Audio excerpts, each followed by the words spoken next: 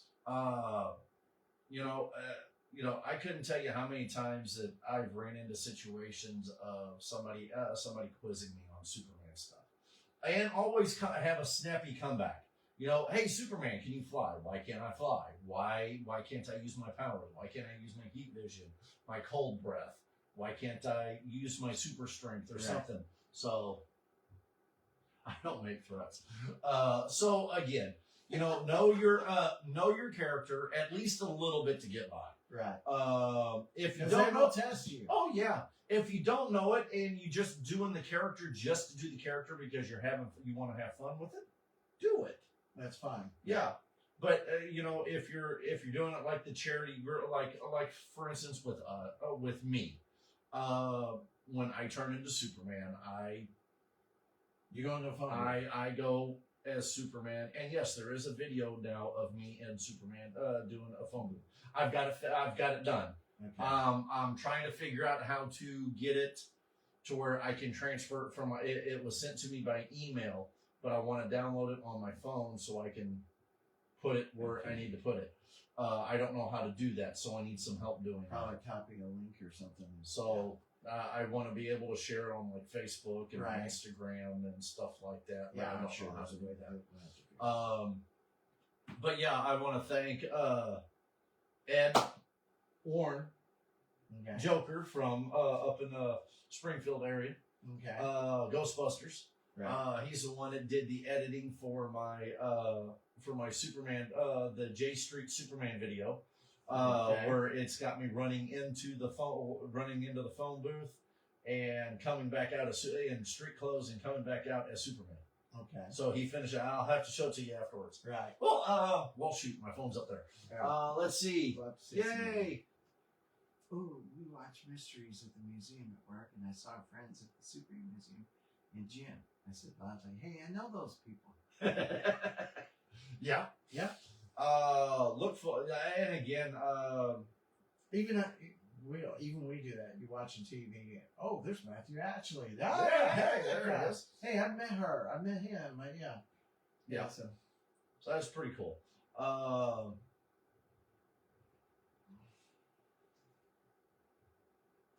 Mysteries at the museum. I'll have to see if I can't find them. right.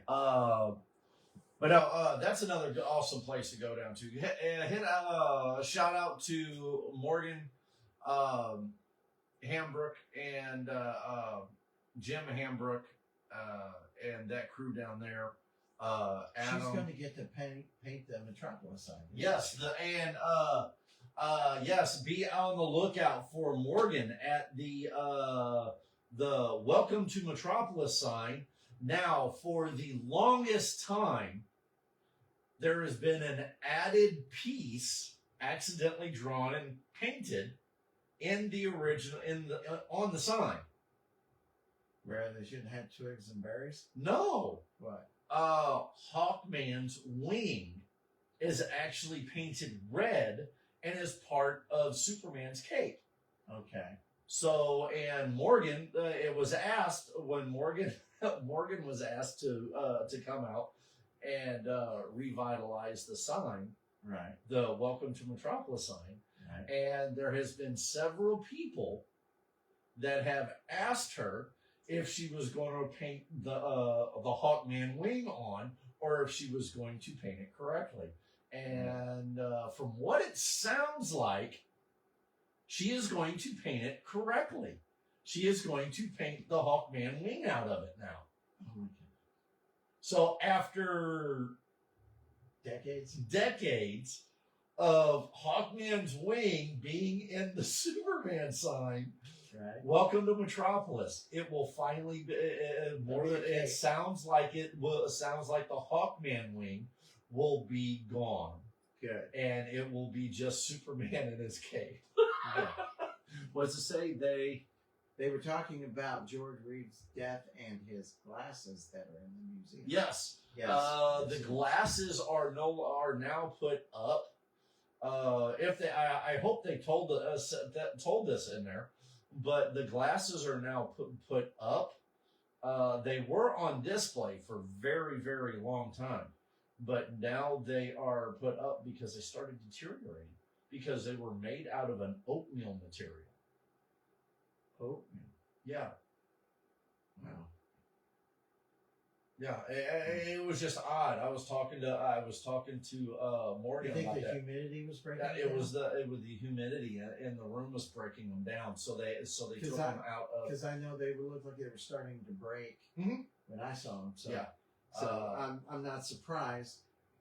I thought maybe you were going to tell me that somebody messed with them and they broke or something. No. It's funny. I'm pretty sure it's an old episode, and we watched. Closed captions, so I don't know if they mentioned that. You don't know? Okay. One thing about the Superman Museum, Jim did a "Did you know" type thing during when they did Fall Back to Metropolis a couple years ago, and everybody was laughing their butt off at me. I'm dressed up as Superman down there, and I'm doing my thing, and I got to be the Superman Vanna White. I got to stand behind Jim while Yuri was doing the interview with Jim Hammer, and we had this 8-foot table sitting out in the street. We were out in the middle of the street, Right. and it had memorabilia on it. Mm-hmm. I mean, Christopher Reeve's cape, George Reeves costume. Okay. You're fanboying all Oh over the my place. God! Adam, Shannon, and Jess are sitting back watching it all, and I think at one point, Adam and Shannon both looked at Jess and goes, how far do you think he'll get if he takes off running with one of us? Oh my God! I was like a kid in a candy store. The holding on to holding on. Yeah. You always talk about, you always hear about, some of this stuff is cool, but, movie worn or TV worn items, and both of those people were very iconic and did tremendous work for, and I will say this, humanity, because, look at what Christopher Reeve did with, Superman, and look at when he was, out of costume and doing stuff, when he was doing his interviews and people were talking to him about, him playing Christopher Reeve playing Superman. And the same thing with George Reeves, everybody, that was one of the things that I didn't care for, was everybody said that, George Reeves didn't care for playing Superman. That was a lie. Yeah, you love him. And going back and listening to some of the stories from Jim Hambrick, and Jim Hambrick knew Kirk Alyn. Kirk Alyn, who was the original Superman. Right. Him and Kirk Alyn were best friends. Mm-hmm. So, how cool was that? That is way cool. But hearing the story, going down and talking to Jim, and listening to some of the stuff when they were back when he was in California, and all the stuff that he got to see, and just some of the memorabilia that he's got, Right. is awesome. But listening to the stories that he has on Superman is unbelievable. I wish, I've got some stories myself from meeting some of the actors and stuff from Superman and from the Superman series, or that from Superman genre itself. And I've got some awesome stories, but man, I mean, I could sit down all day long and listen to Jim talk and just ask question upon question about stuff when it comes to Superman. And I would not leave. Yeah. I mean, I would be full of knowledge that I never thought in the world I would ever have. No, it's so I mean, heck, I gotta love it. We start with Batman and end with Superman. Yeah, how did that happen? I guess you lead with the best and you end with the rest. You blame Chelsea because she's the one that started Chelsea, it. way to go, Chelsea. Yeah. Our Harley Quinn brings out the best in me. She makes things go crazy. Yeah. Our Harley Quinn knows where my good talking points are. Yeah. Superman, Superman and Gambit. Sorry, no, you're not. No, You're you're not. laughing. She's going sorry. But no. Since it's almost 9 o'clock, we're going to go ahead and wrap it up. Jess, if you have anything, please type it in there. Jess is upstairs, but she's been working on Heroes for Kids stuff, trying to get it ready to where we can start getting vendor applications out, sponsorship applications, and we're wheeling and dealing on getting more guests. So, but right now we have our beneficiaries are the Dorn Foundation and the Perry County Community Task Force. Yeah. And then right now, our guest we have is Scott Ennis. Scooby-Doo. Like totally, man. Yeah, Jinkies. Go Chelsea. Go Chelsea. So